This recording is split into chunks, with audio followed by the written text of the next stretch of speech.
আপু দেখো না জায়গাটা কত সুন্দর। এই জিনি তোর ক্যামেরাটা একটু জুম করতো। এটা তো সেই ছেলে যে তোর মাকে রক্ত দিয়ে বাঁচিয়েছিল। আমি শুনেছি ওই ছেলেটার নাকি অনেক টাকার ঋণ আছে। আরে আমার তো মনে হচ্ছে এই লোকগুলো ছেলেটিকে কিডন্যাপ করতে আইছে। এই তোমরা চলে যাও, আমি বেঁচে থাকতে এই ছেলেকে তোমরা কখনোই কিডন্যাপ করতে পারবে না। এই কি বলতেছো তুমি? আমি যা বলতেছি ঠিকই বলতেছি। তোমার অনেক টাকা ঋণ রয়েছে, সেগুলো পরিশোধ করতে আমি তোমাকে সাহায্য করব। তুমি আমাকে বলো কত টাকা? আরে এমনটা না, আরে তোমার 50 লাখ টাকা ঋণ রয়েছে। রাত তো কিছু বলার আগেই জিনি তাকে বাড়িতে নিয়ে আসে।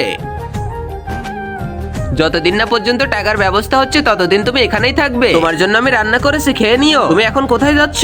বাইরে আমার একটা কাজ আছে, একটু পরেই চলে আসবো। এই তুমি ব্যাগের ভিতরে কি আনছো? এর ভিতরে কিছু জামা কাপড় আছে, আর এই ধরো কার্ড, এর ভিতরে 50 লাখ টাকা আছে। তোমার ঋণগুলা সব তুমি শোধ করে নিবে। তুমি এত টাকা কোথায় পেয়েছো? আমার একটা বাড়ি ছিল, সেটা আমি বিক্রি করে দিয়েছি। এই মেয়েটা কত ভালো। এই কোটটার দাম কত? এটা তোমার যোগ্যতার বাইরে, তুমি কখনোই কিনতে পারবে না। তুমি দাম তো বলো, যতই টাকা হোক না কেন আমি এই কোটটা নিবো। হ্যালো ম্যাম, আসুন, বলুন আপনার কি লাগবে। তোমার হাতে যে কোটটা আছে ওটাই আমার লাগবে। আর এই কোটটা তোর আগেই আমি পছন্দ করেছি। এই তুই বের হয় এখান থেকে, জ্বালাস না আমাকে। তোমার এত সাহস কিভাবে হয় আমার বউকে ধাক্কা দেওয়া? তোমাকে এখন এই কোম্পানি থেকে বের করে দেওয়া হলো। যিনি আমি তোমাকে বিয়ে করতে চাই। আর আগে মহান আল্লাহকে তুমি ভালোবাসলে লাইক এন্ড সাবস্ক্রাইব করে দাও। আর পার্ট 2 দেখতে চাইলে অবশ্যই কমেন্টে পার্ট 2 লিখো।